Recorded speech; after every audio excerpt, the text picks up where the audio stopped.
Infowars.com had a chance to catch up with financial expert Max Keiser in London, where Max gives us his insights on the European financial collapse and his recent trip to Greece with Mexican billionaire Hugo Salinas Price, as well as the devastation of JP Morgan's balance sheet by the new Silver Liberation Army. Well, it's great to be in London because, you know, all these global financial crimes usually go through London. It's the least regulated banking center in the world. So AIG, Lehman Brothers, MF Global, Madoff all went through London. So this audience is key because it's right here in their neighborhood that all these crimes are taking place. So I think once we get these people in London to understand the enemy lurking within, that's a major step forward. Here's something in the UK press. Short of cash for lunch? How about a toast sandwich? The austerity sandwich, which scientists have acclaimed as the cheapest lunch in Britain, consists of 2 slices of bread surrounding a filling of another slice of bread. Well, the Queen's Diamond Jubilee here in London, it's a spectacular event. It's great for the kids. We're very fortunate to be here during the Queen's Jubilee. Very exciting. And of course everyone's gone branding crazy. Did we just pick this up in Manchester? Well, there might be some available. Here's the Queen, portrayed as a lizard. The lizard Queen. If there were any significance to come out of it, the Queen would announce a debt jubilee. She would say that she's going to work to have people in Athens and people in Ireland and people in her Commonwealth who are being subjected to financial repression get some relief with a debt jubilee. It's in her purview to do so. She's got the jewels. She's got the Buckingham Palace. She's got the megaphone. Okay, do something significant. I want to ask the question, why shouldn't there be a Queen's debt jubilee? There should be a Queen's debt jubilee because all these debts that have been put in place by these banks, you know. In Ireland, shamefully, Anglo-Irish Bank accumulated something like a, ungodly sum, €1 trillion or something like this in unsecured debits, and they're speculating in the markets, and they went bankrupt. And the government decides to back those deposits, and now is imposing austerity measures on the people of Ireland to basically bail out Anglo-Irish Bank. One bank. The Irish people are being scared into voting against their interests. Same thing. They have a gun pointed to their head. And the government is saying, if you don't vote for this destructive policy, then we're going to come to your house and steal your money. And the people are frightened. So they voted the way that they voted. It's a shame. And here's a quote from none other than the Sean Fitzpatrick, who is the former CEO of Anglo-Irish, who says, quote, "The cause of our problem was global. So I can't say sorry with any kind of sincerity.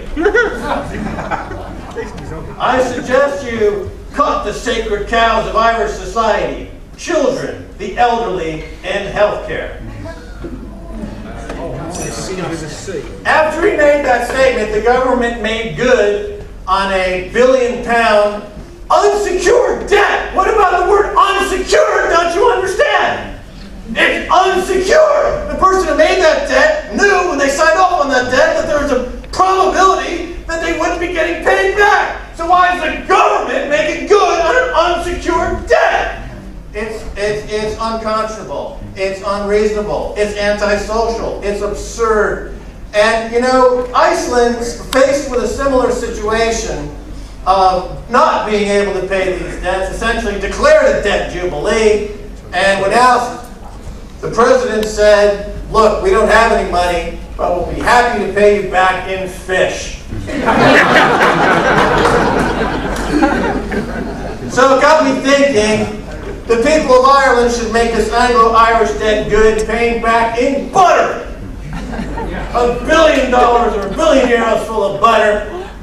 And of course the UK can always pay back with the Queen's pussy energy drink. Taste the monarchy. Do you know that up to two-thirds of the planet, that's all they earn, is 3 grams of silver a day? That's right. Throughout history, people have worked for 1/10 of an ounce of silver as their daily wage. So imagine if you have 1,000 or 2,000 or 10,000 ounces of silver, or the appropriate number of grams, you've got your entire retirement package sorted. You're done.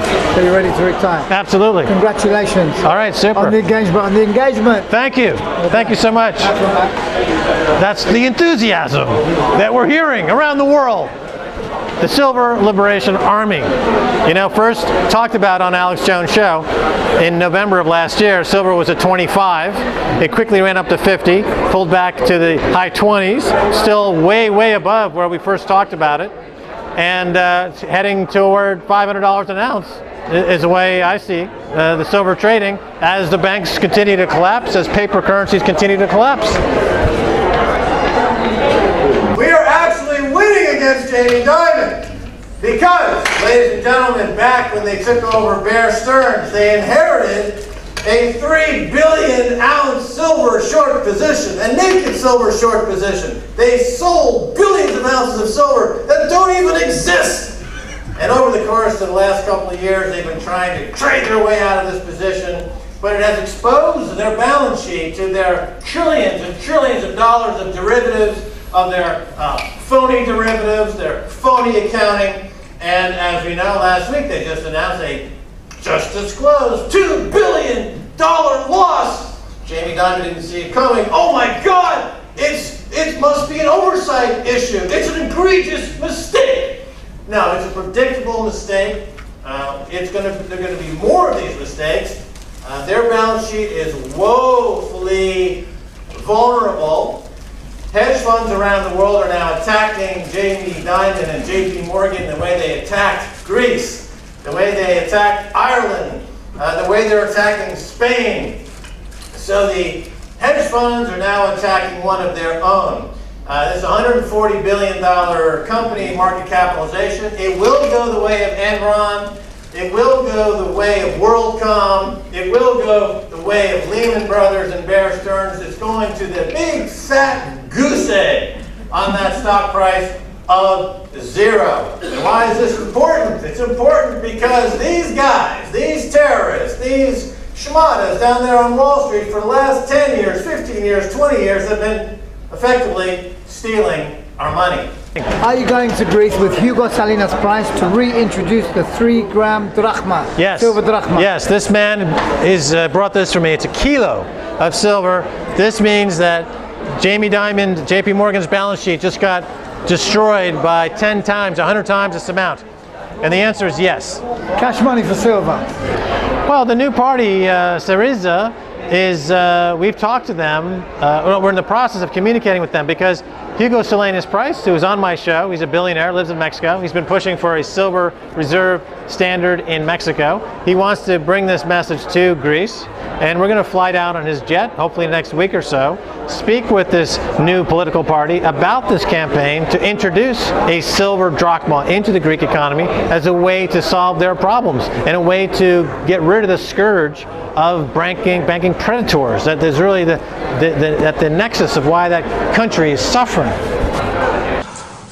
What the good news is that the campaign to crash JP Morgan and buy silver has put me in touch with people like Hugo Salinas Price, who has another idea involving silver. It's a global idea. It's a way that's very important for the people in Greece to understand now, because this is something that can be embraced now, and it's an idea whose time has come. My ideas are the ideas of a rebel, but Hugo's ideas are the ideas of a true revolutionary. Why are you in Greece a week before the election? Do you have something to propose I do to the have government something to propose. that could be a solution? Probably too late, but I do have something. It's never too late. It's never too late. If this election does not listen because of lack of time to what I have to say, maybe there will be a next election. And that is that Greece can have the best money in the world. better than the euro by using parallel. I would suppose that Greece has to go back to the drachma, paper. But along with the paper drachma, for getting the economy to move again, I suggest a silver coin with a quoted monetary value, which can only rise. It will float with the value of silver going up. So people will save, and that will protect the savings of the Greek people and give them confidence to go forward in this, in the creation of a new prosperous Greece. What I've been saying is that the people themselves need to take action. And since I saw you a year ago, yes, we have many people around the world buying silver because the banks are vulnerable. Not only Goldman Sachs, but JP Morgan is another very vulnerable bank. It's another one of what I call the banking terrorists. And thanks to the people in Greece and around the world, JP Morgan has just announced a massive loss. So this is working. If the government won't take on the banks, the people must take on the banks. And this campaign of buying silver is working. The banks are crumbling, and it's working. But there is good news. I bring good news. Death penalty for bankers. And this is part of this global catastrophe that we are witnessing, where the central bankers are imposing this absurd policy of what they call quantitative easing, what a lot of people rightfully call financial repression. And this is where the central banks, by buying back the bonds that they just sold, they are buying back the gilts that they just sold, they buy them back in the open market. They are attempting to keep interest rates cheap, keep that 10-year rate cheap. They're buying back what they just sold. It's basically there's like dogs eating their own vomit. And they're doing this as a stated policy. And they keep interest rates down there close to 0%. I think the Bank of England just either cut or is about to cut from half a point down to a quarter of a point. That is an artificially cheap rate that does not help the economy whatsoever, because it doesn't help in the creation of capital.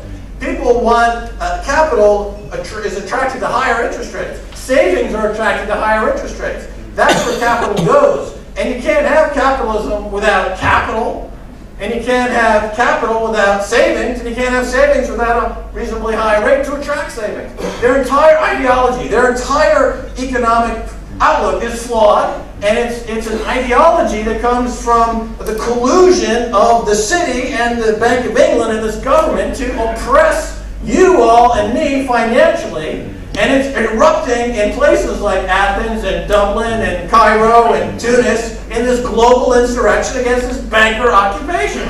There is a global revolution afoot, and rightfully so, because we're being occupied by financial terrorists at the top, being enabled by this government and the US government and the European government and the people who run Greece, who are not even in the government. They're just technocrats that were parachuted in from Goldman Sachs. That's private equity. That's Wall Street. That's the financial holocaust.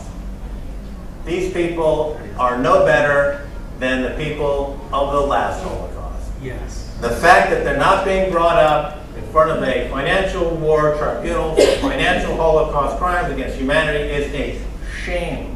It is outrageous.